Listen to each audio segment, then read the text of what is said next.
Question समझा दो। बेटा अभी मैं बिजी हूँ, अपनी लंदन वाली फ्रेंड से बात कर रही हूँ, जा अपने पापा से पूछ ले।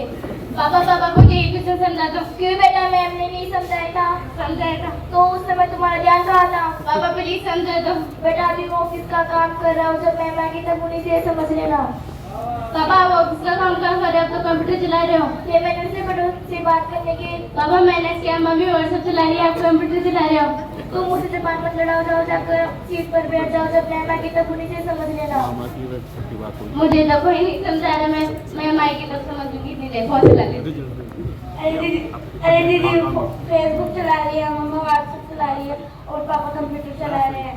दीदी सब लोग फोन चला रहे हैं, मैं भी मम्मा का फोन लेकर गेम खेल गया। ये क्वेश्चन तो मैं दीदी को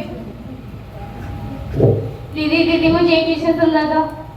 लाओ, ये क्वेश्चन तो बहुत इजी है। 10 में से 12 घटा दो, फिर इसका सूत्र लगा दो, उत्तर आ जाएगा।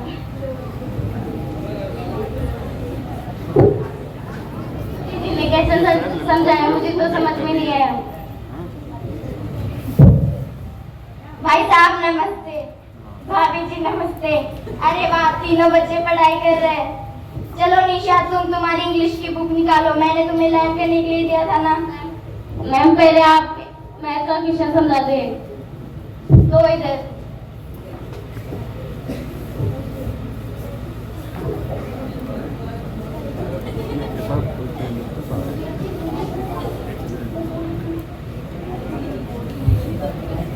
ये क्वेश्चन तो मैंने तुम्हें समझाया था ना। दीदी मुझे समझ में नहीं आया था। देखो इधर, तुम्हारा ध्यान कहाँ रहता है?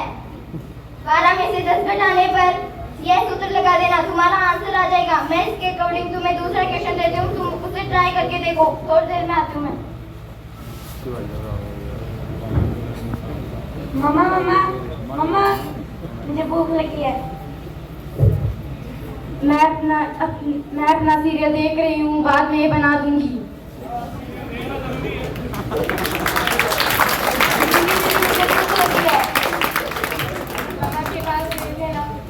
गया था पर मम्मा अपना सीरियल देखने में बिजी है। ये तो है फोन का असर। दीदी आप फोन।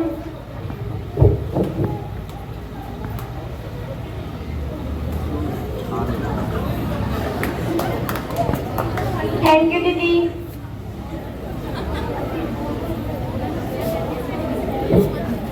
नेहा तुम्हें तो मैम ने क्वेश्चन देके गई थी ना मैम। दीदी मुझे समझ में नहीं आया था।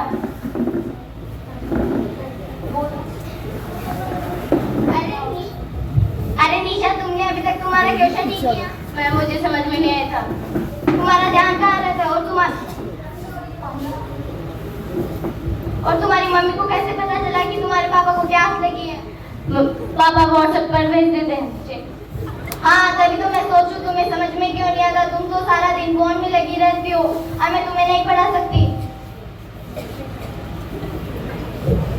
भाई साहब, मैं आपकी बेटी को नहीं पढ़ा सकती। क्यों मैम? मैंने तो आपकी तनख्वाह बढ़ाई थी। क्या हर टाइम तनख्वाह करते रहते हैं? कभी अपने बच्चों पर भी ध्यान दिया है? वो क्या कर रहे हैं, क्या लिख रहे हैं, दिया है कभी ध्यान? आपको रखा है ना ध्यान रखने के लिए। क्या मैं आपके बच्चों का पूरा दिन ध्यान रखती रहूं? बच्चों की तनख्वाह आजकल उनके माता पिता ही को होती है। मानती हूँ आज के युग में मोबाइल जरूरी है, पर इतना भी नहीं कि अपने बच्चों का ध्यान न रख सके। सॉरी मैम, अब से हम अपने बच्चों पर ध्यान देंगे, मोबाइल का कम उपयोग करेंगे। सॉरी मैम, अब से हम मोबाइल कम से कम उपयोग करेंगे और अपने बच्चों की पढ़ाई पर ज़्यादा ध्यान देंगे।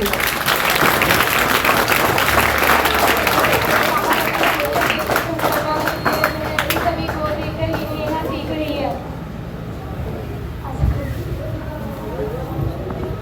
मोबाइल के दुरुपयोग। मोबाइल देखने के कारण बच्चों का स्वभाव चिड़चिड़ा हो जाता है और उन्हें तो गुस्सा जल्दी आ जाता है और वह अकेला रहना ही पसंद करते हैं। मोबाइल के रेडिएशन से बच्चों की सोचने व समझने की क्षमता कम होती है। मोबाइल के कारण बच्चे खेल-कूद में भी कम रुचि रखते हैं। मोबाइल के कारण हमारी आंखों को बहुत क्षति पहुंचती है। हमें आने वाली पीढ़ियों को यह सीखनी चाहिए कि वह मोबाइल कम से कम